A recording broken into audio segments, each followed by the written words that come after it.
Hello Aris, ito po yung maaaring maganap sa inyo sa July 1 hanggang July 15. 15 days reading para sa inyo, Pisces.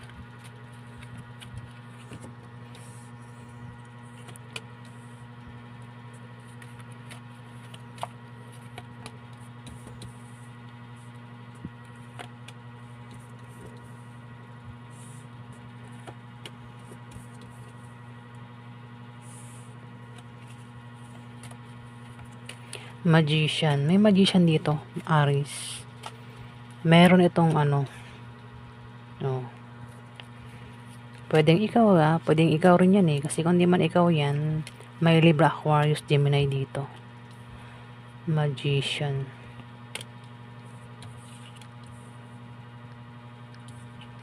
Upright natin,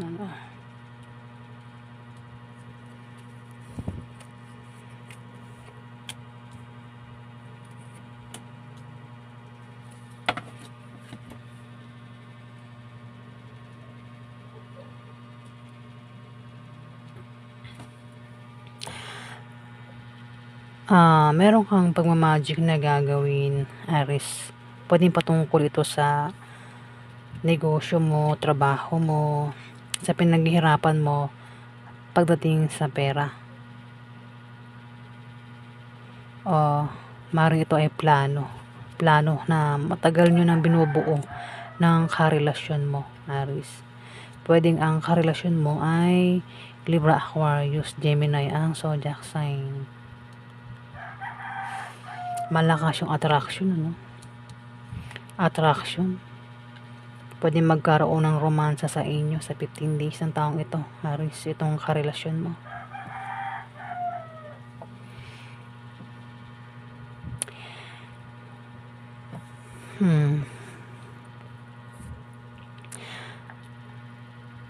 Maaaring ikaw din ito Pwedeng ikaw ay nag-iisip, nagpaplano, may balak, Aris, sa 15 days.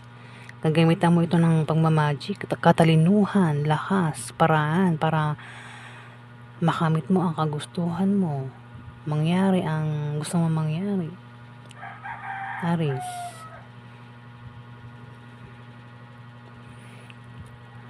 May darating na kasiyahan. Pagdiriwang, Pisces, pwede magkaroon ng kasalbinyag, birthday, dibo, inuman. Hindi lang ikaw yung nag-aantay, kundi tatlo kayo o higit pa sa tatlo ang nag-aantay sa inyo, Aris, sa kasiyahan na ito o pagdiriwang. Pwede rin naman na ang inaantay ng iba sa inyo is resulta, Aris. Resulta. Baka meron kayong wish na magkakatotoo sa 15 days. Ayan, Aris.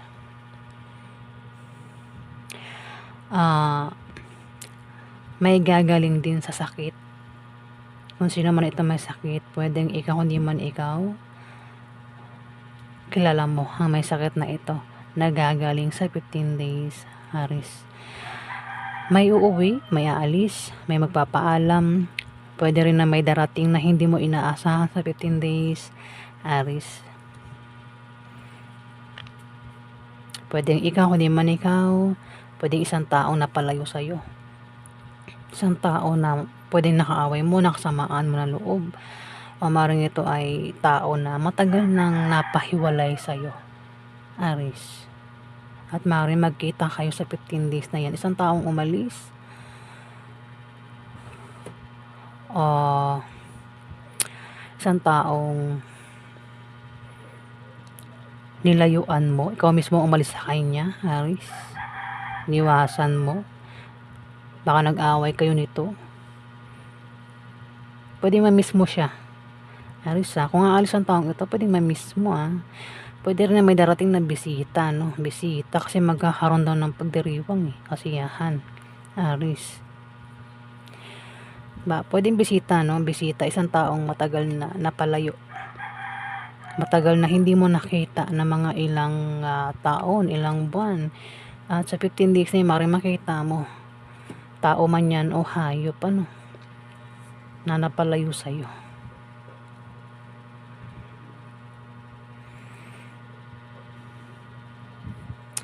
At dito, Yung nga, meron kang pinaghihirapan na magbubunga na maganda.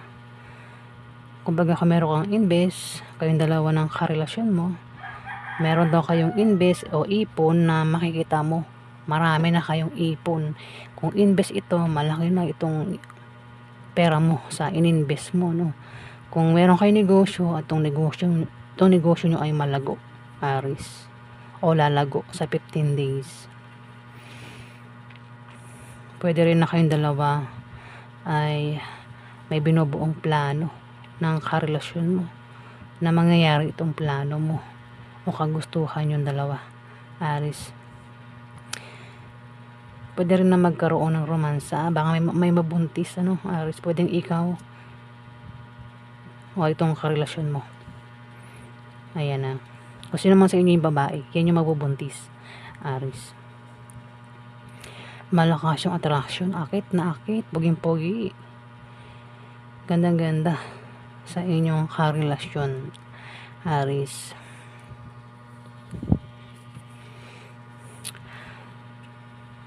Meron kayong naantay na ano pagdiriwang, no? Pagdiriwang, maring ito ay nag-aantay kayo ng resulta o balita sa 15 days, Aris. Mukhang hindi lang ikaw, kundi tatlo kayo o higit sa tatlo.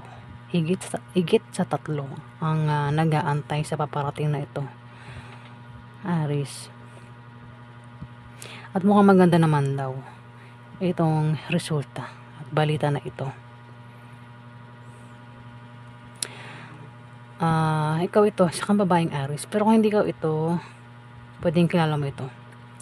Pwedeng siya, o ikaw ito, pwedeng ikaw ay aalis. Pwedeng uuwi ka, o saan mo balak pumunta, kung ikaw ito.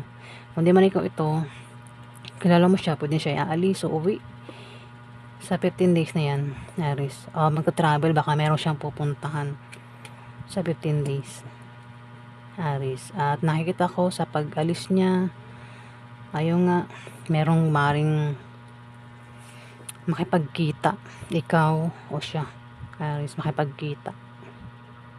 At magkakaroon ng paggastos dito. Mayroong gagastusan. Ayan, may paggastos na mangyayari. May pagpitas sa kaperahan may pag-withdraw.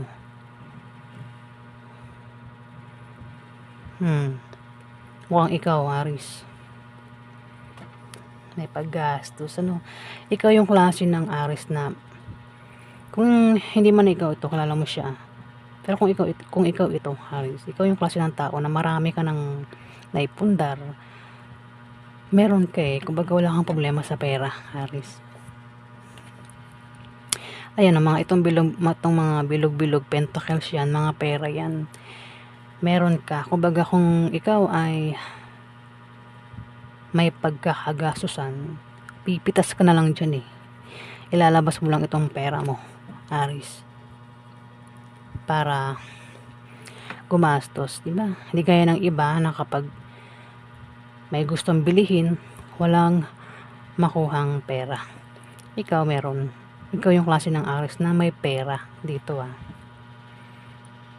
may pera ka, Aris. Meron kang naipundar, meron kang ipon dahil yan sa kasipagan mo, dahil yan sa trabaho mo, o maring may dumating sa iyong swerte, Aris. O saan pagaling itong pera mo at yaman mo, kung meron kang yaman, di ba?